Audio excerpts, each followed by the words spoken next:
નમસ્કાર.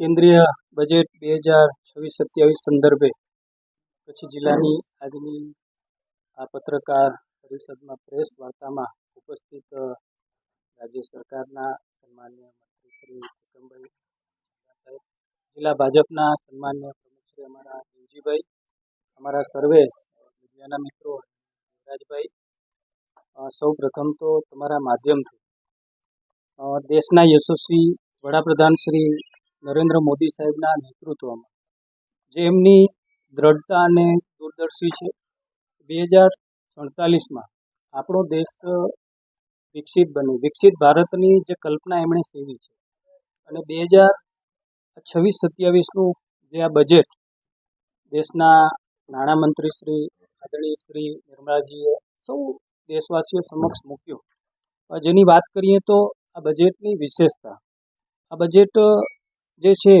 એ 3 કર્તવ્યોની છે. દેશના આર્થિક વિકાસને ઉત્તેજન, નાગરિકોની આશા આકાંક્ષાઓની પૂર્ણતા અને વિકાસના લાભો સમાજના પ્રત્યેક વર્ગ સુધી પહોંચાડવામાં એક સંકલ્પ પર આધારિત આ બજેટ છે.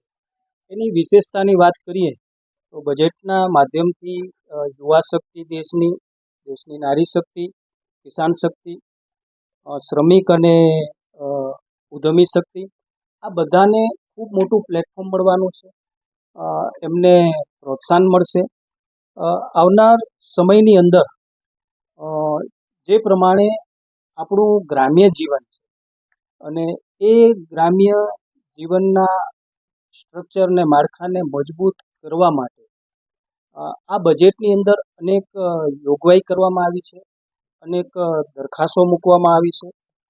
વિશેષ રૂપે મહિલા સશક્તિકરણ, યુવા શક્તિને પ્રોત્સાહન, આરોગ્ય અને medical infrastructure, general infrastructure, logistic અને કનેક્ટિવિટી, સાંસ્કૃતિક પર્યટન અને વારસાની જાળવણી, એની સાથે સાથે ઉદ્યમો અને ટેકનોલોજીમાં આત્મનિર્ભરતા તરફ અગ્રેસરતા, કૃષિ અને ગ્રામ્ય વિકાસ ક્ષેત્રે પશુપાલન, ડેરી, મત્સ્ય ઉદ્યોગ ક્ષેત્રે સંરક્ષણ, સ્પોર્ટ્સ, MSME અને સ્ટાર્ટઅપ ઇકોસિસ્ટમ, AI ને સકારાત્મક ઉપયોગ, આવા અનેક કેન્દ્ર જે મેઇન પોઈન્ટ જે છે, કેન્દ્ર બિંદુઓ છે, આ બજેટની અંદર જે છે કે મેં કીધું એ રીતે જોગવાઈ કરવામાં આવી છે.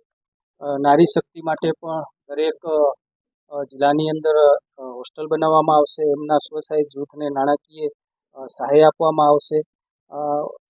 એ સાથે સાથે ઓરેન્જ ઇકોનોમીમાં પણ જે છે એ ભારતના AVGE, વિઝ્યુઅલ ઇન્સ્ટ્રક્શન, ગેમિંગ અને ફોર્મિંગ ક્ષેત્રે પણ એને પ્રોત્સાહન આપવામાં આવશે. અલગ અલગ ક્ષેત્રે 15,000 માધ્યમિક શાળાઓમાં અને 500 કોલેજોમાં કનેક્ટ ક્રિએટ લેબ સ્થાપવાની જાહેરાત કરાઈ છે, જેનાથી યુવાનોને ડિજિટલ અને ક્રિએટિવ ક્ષેત્રમાં તાલીમ અને રોજગાર માટે વિશાળ તકો ઊભી થશે.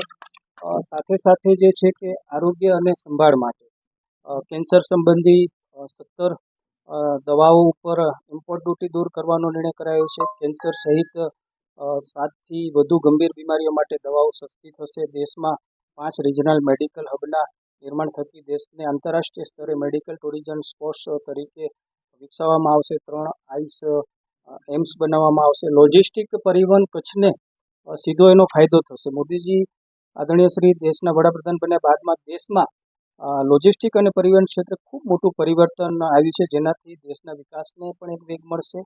આ બજેટમાં 7 high speed rail corridor, 22 earth mineral corridor, 20 નવા રાષ્ટ્રીય જળમાર્ગ, માઉન્ટેન ટ્રેન, મેક ઇન ઇન્ડિયાના માધ્યમથી દેશની અંદર મેન્યુફેક્ચરિંગ ક્ષમતા વધે, ઘરેલું ઉદ્યોગોનો વિકાસ થાય અને દેશના નિકાસ વધે, તે માટે પ્રધાનમંત્રી શ્રી નરેન્દ્ર મોદી સાહેબ સતત પ્રયત્નશીલ રહ્યા છે.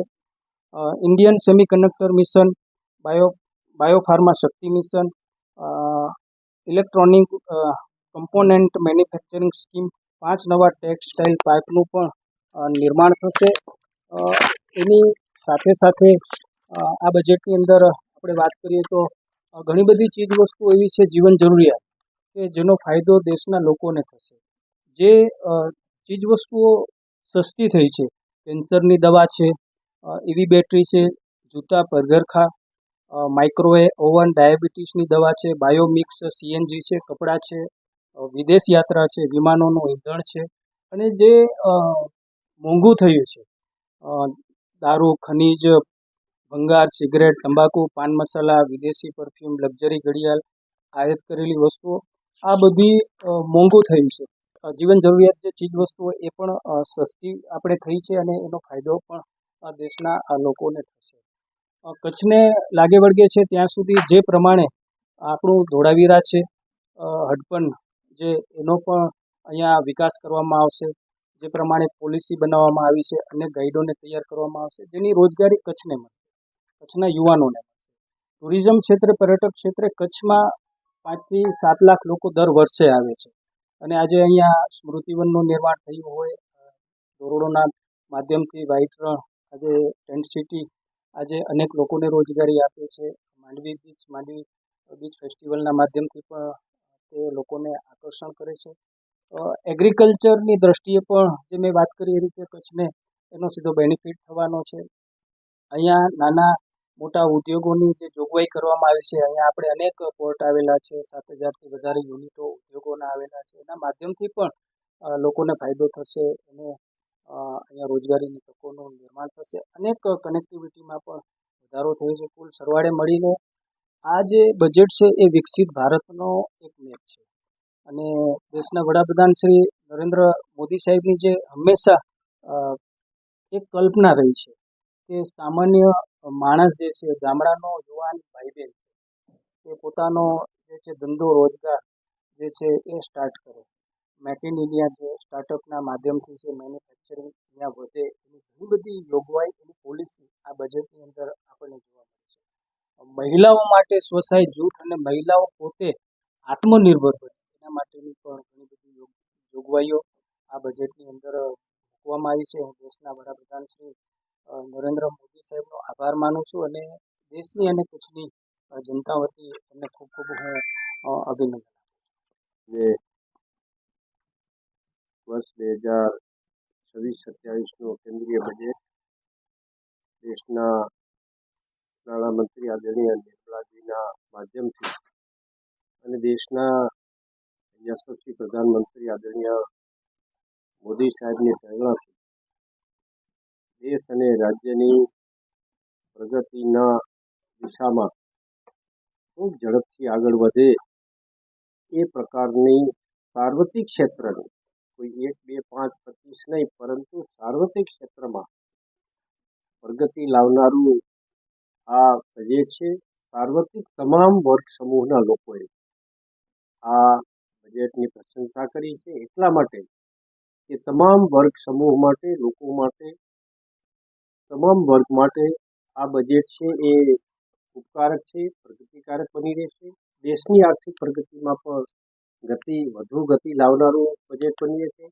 વિઝન 2047ની તરફ દિશામાં દેશને ઝડપથી લઈ જવામાં આ બજેટ જ્યારે અગ્રેસર બનતું હોય, લક્ઝરિયસ વસ્તુઓ ઉપરના નિયંત્રણો કે ટેક્સીસ હળવા કરવા અને કેટલીક જે બાબતો છે એના ઉપર ટેક્સીસ વધારીને પરોક્ષ રીતે એના ઉપર નિયંત્રણ લાવવાનું કામ હોય, તમામ વર્ગ સમૂહના કલ્યાણની વાત હોય, ગુજરાતને લાગે વળગે ત્યાં સુધી ગુજરાતમાં પણ પ્રગતિની દિશામાં ગુજરાત માટે પણ ઉપકારક બાબતોનો સમાવેશ કરીને સાથે સાથે કચ્છની પણ જે મહત્વની બાબતો છે, ખાસ કરીને અત્યારે છેલ્લા 2.5 દાયકાથી કચ્છ ટુરિઝમના ક્ષેત્રે ખૂબ ઝડપથી આગળ વધી રહી છે, તો એને વધુ બળ મળે, વધુ પ્રોત્સાહન મળે એ દિશામાં પણ ચોક્કસપણે પ્રયત્નો થયા છે અને એના પરિણામો પણ આવતા દિવસોમાં મળશે.